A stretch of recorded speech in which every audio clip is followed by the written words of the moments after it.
Welcome back students.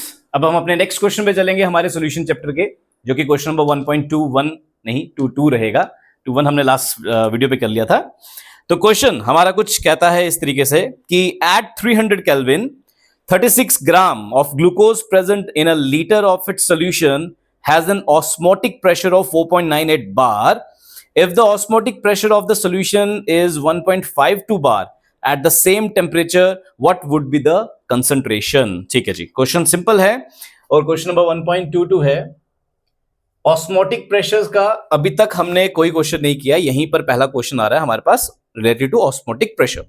तो data क्या कहता है, एट 300 केल्विन टेम्परेचर हमें 300 केल्विन का दिया है, 36 gram of glucose given weight दिया है हमें ग्लूकोज का विच इज 36 ग्राम,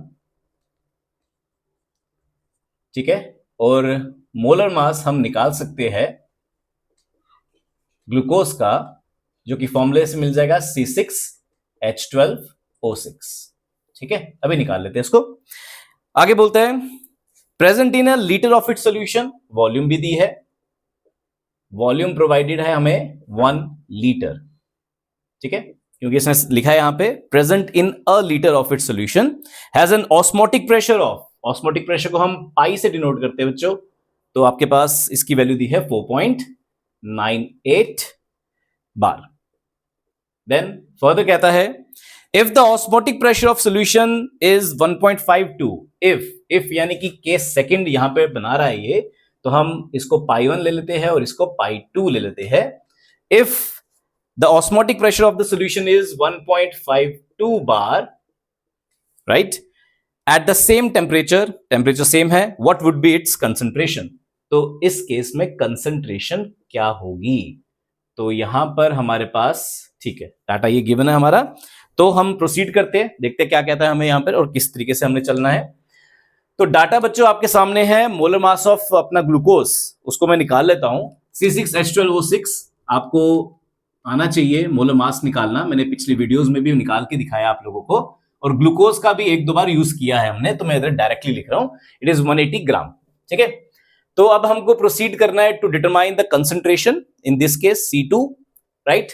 तो हमारा जो फॉर्मूला है वो क्या है, pi is equal to CRT, जहां पे हमारा C जो है वो है concentration in terms of molarity, यानी कि C है हमारे पास number of moles upon volume, ठीक है। तो यहां पर हमारे पास पाई है ऑस्मोटिक प्रेशर, C है कंसंट्रेशन, R है universal gas constant and T है टेम्परेचर। तो यही एक फॉर्मूला हमारा यूज होना है, बट आप देख सकते हैं यहां पर दो केसेस हमारे पास ऑब्टेन हुए हैं, एक में हमारे पास ऑस्मोटिक प्रेशर 4.98 दिया गया है और दूसरे में 1.52 का दिया हुआ है, और बोलता है सेकंड केस में अगर ऑस्मोटिक प्रेशर इतना तो बताइए कंसंट्रेशन क्या रहेगी, ठीक है जी। तो हम प्रोसीड करते हैं, यहां पर हम फॉर्मूला लगाने वाले हैं पाई 1 इज इक्वल टू C1RT, और यहां पर हम लगाने वाले हैं हमारे पास पाई 2 इज इक्वल टू C2RT, ठीक है।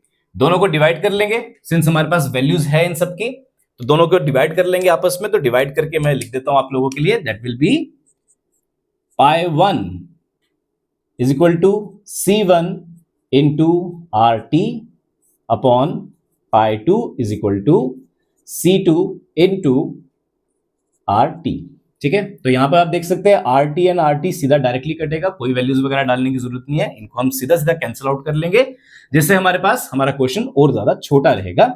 C2 निकालना है बच्चों हमको, तो C2 के लिए हम इक्वेशन बना लेते हैं, हमारी C2 will be equal to pi 2 into C1 upon pi 1, simple है।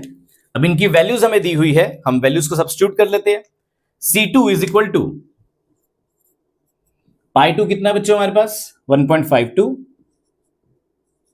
अपॉन पाई 1 कितना बच्चों हमारे पास, इट इज 4.98 इनटू C1 आ गया कंसंट्रेशन, कंसंट्रेशन मैंने आपको बताया इन टर्म्स ऑफ मोलैरिटी है, मोलैरिटी होता है number of moles of the solute upon volume, और we can expand it like WB upon MB into volume, ठीक है। अगर वॉल्यूम लीटर में है तो ठीक है, अगर ml में दी है तो इनटू 1000 कर लिया जाएगा, ठीक है।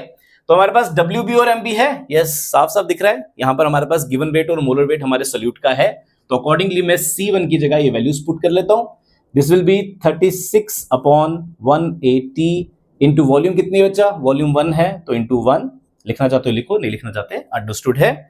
अब इसको टोटली आपके पास जो अब हमारे पास इक्वेशन बन गई है, ये टोटली मैथमेटिकल है। अब इसमें आपने कैलकुलेशंस करनी है अपनी, और कैलकुलेशंस करके आपके पास जो रिजल्ट आ रहा है मैं डायरेक्टली लिख रहा हूं आप लोगों के लिए। दिस रिजल्ट इज डिवाइड करके मल्टीप्लाई करके इट इज 0.061, ठीक है 0.061 इसकी कंसंट्रेशन रह रही है हमारे पास, और यही चीज हमें क्वेश्चन में पूछी गई थी। What will be the concentration when osmotic pressure 1.98 changes to 1.52, तो उस टाइम पे हमारे पास जो कंसंट्रेशन रहेगी वो अप्रोक्सीमेटली 0.061 की रहेगी। सिंपल सा क्वेश्चन है, ऑस्मोटिक प्रेशर से रिलेटेड पहला क्वेश्चन है हमारा, जो जितने भी क्वेश्चन हमने अभी तक सॉल्व किए हैं। तो पाई इक्वल टू CRT लगेगा, कंसंट्रेशन यहाँ पे मोलैरिटी की टर्म में होती है, और मोलैरिटी की टर्म में वैल्यूज पुट करके ओपन अप करके हमने इसमें अपने सोल्यूशन को सॉल्व किया, ठीक है। इसी के साथ हमारा क्वेश्चन नंबर 1.22 खत्म होता है। नेक्स्ट क्वेश्चन में मिलते हैं नेक्स्ट वीडियो के साथ, तब तक के लिए धन्यवाद, और साथ ही साथ हमारे चैनल को जरूर सब्सक्राइब कीजिएगा अगर आपको इसकी वीडियोस पसंद है। धन्यवाद।